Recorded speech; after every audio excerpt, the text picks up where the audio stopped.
Camilo, bom dia.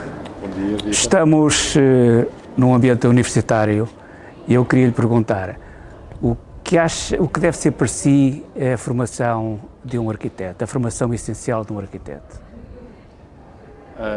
Isso é muito difícil de responder, assim, de uma frase só.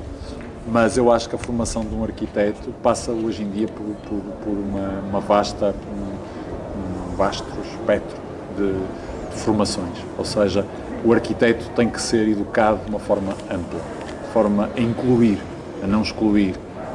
Deve ser educado no sentido de absorver da arte, da ciência, dos problemas do clima, ou seja, ter uma educação com certeza clássica, no sentido da arquitetura e ser ensinado a tudo, à composição, à matéria, a elaborar uma ideia, à construção da ideia, mas ao mesmo tempo a ser um ser mais universal, no sentido de ler a realidade e uma realidade ampla, para fazer um projeto mais inclusivo, para poder ser um arquiteto mais inclusivo. Eu acho que isso hoje é determinante. Mas estamos a falar de uma universidade. Quais são para si, e falamos no momento atual, aquelas matérias essenciais que são absolutamente vitais para si, para formar um arquiteto? Eu acho que para formar um arquiteto numa universidade, para mim é fundamental que exista a cadeira de projeto e o projeto tenha instrumentos como o desenho, seja o desenho numa natureza de CAD, Photoshop, etc., como o desenho manual, como o desenho de esquiço, como o desenho de estudo. Portanto, todo o desenho deve estar presente na cadeira de projeto. Depois, também no projeto, no sentido da cultura da arquitetura, no sentido de haver aulas de arquitetura contemporânea, aulas de história da arquitetura, ou seja, de haver um enriquecimento do aluno enquanto futuro arquiteto, portanto, enquanto um cidadão educado. Isso tem que existir. Depois eu acho que tem que haver cadeiras absolutamente normais dentro de um país como o nosso, um país cheio de história, como a história da arquitetura, a história da arquitetura portuguesa, todo esse tema deve estar muito presente. Depois eu acho que também há outra componente numa universidade que é muito fundamental, e acho que é interessante estarmos aqui no meio destes tijolos todos, que é a disciplina da construção. E eu aí acho que as universidades devem estar muito articuladas com as empresas que constroem. Ou seja, eu acho que faz falta, nos dias de hoje, que o aluno saiba o que é um tijolo, como é que se coloca um tijolo, como é que se faz betão, fazer uma maquete em betão, o que é o trabalho em madeira, convidar as empresas a virem dentro das instituições, as instituições estarem, as instituições de ensino, e as instituições de ensino estarem também, num certo sentido, a haver protocolos com as empresas no sentido da indústria, da indústria estar presente na formação do aluno. Eu acho que isso é uma coisa importante e não pode ser deixada ao acaso. Falando agora da sua obra, parece haver um denominador comum, que eu diria que é a materialidade, particularmente do betão. E a maneira como utiliza o betão dá a impressão que é quase como se a sua arquitetura fosse uma espécie de eflorescência telúrica que vem da Terra. Quer comentar isso? Eu acho que isso é interessante, a pergunta que me faz. Assim, eu uso o betão por muitas razões, mas gosto dessa ideia que o betão é algo que faz parte da Terra, ou que evoca a Terra, ou que nasce com ela.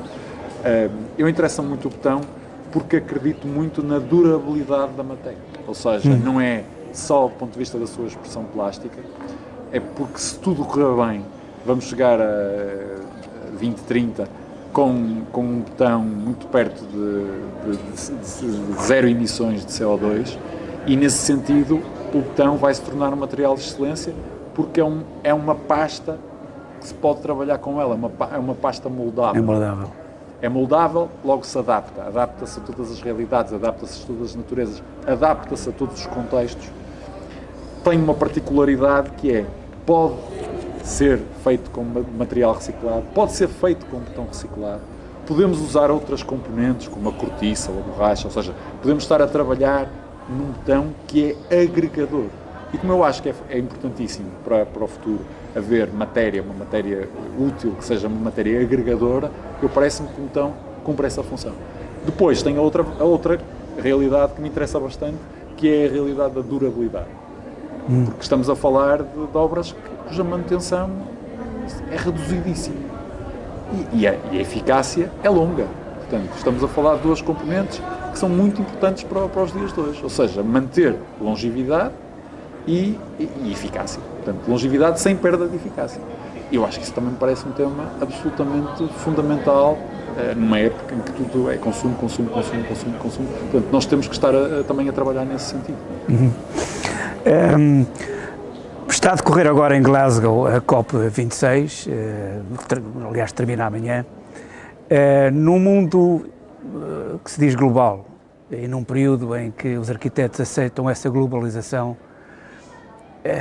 que diferença há para si fazer uma obra no Alentejo e fazer uma em Glasgow? Isso é uma pergunta difícil de explicar, porque eu infelizmente nunca fui a Glasgow, portanto, mas existe uma grande diferença. Ou em Varsóvia, por exemplo, quando projetou o Museu de Varsóvia para o concurso. Existem grandes diferenças, porque é preciso, nós temos que saber o que é um contexto. E o contexto é um contexto cultural, é um contexto social, mas também é um contexto geográfico, geológico, é um contexto de flora, é um contexto de fauna. Nós temos que ter esse contexto todo. Nós não podemos estar a trabalhar como se fosse tudo igual. Não é tudo igual. Nós temos uma mobilidade hoje, que é uma mobilidade que nos faz o mundo acessível de forma fácil. Aceita que ainda há um certo regionalismo que nós temos que, pelo menos, acautelar. Vítor, quanto mais não seja, do ponto de vista da pegada ecológica, nós temos que o acautelar, porque de repente nós não podemos estar... Até porque há diferenças culturais. Há diferenças culturais e nós temos...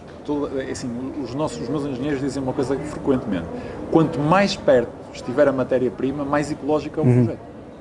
Todos eles são unânimes em dizer isto. E, portanto, e porquê?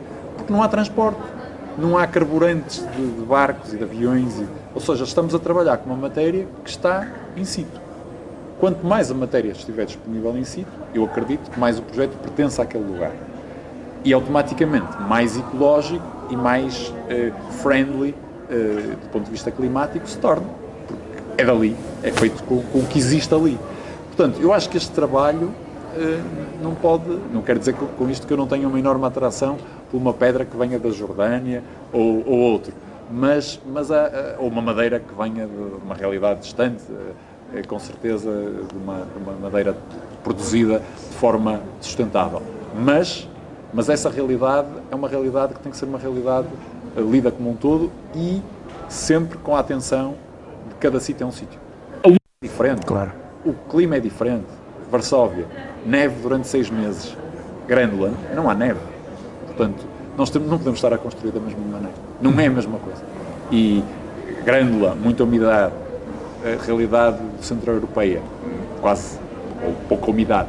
Portanto, como é que lidamos com a umidade aqui? Como é que lá, com a ausência de umidade, o que é que precisamos de fazer? Portanto, essas realidades são realidades que têm que estar no projeto. Ou seja, são variáveis importantíssimas. Porque senão estamos a construir com ar-condicionado em todo o mundo. E o ar-condicionado não é preciso em todo o mundo. Graças a Deus. Muito obrigado. Obrigado, Vítor.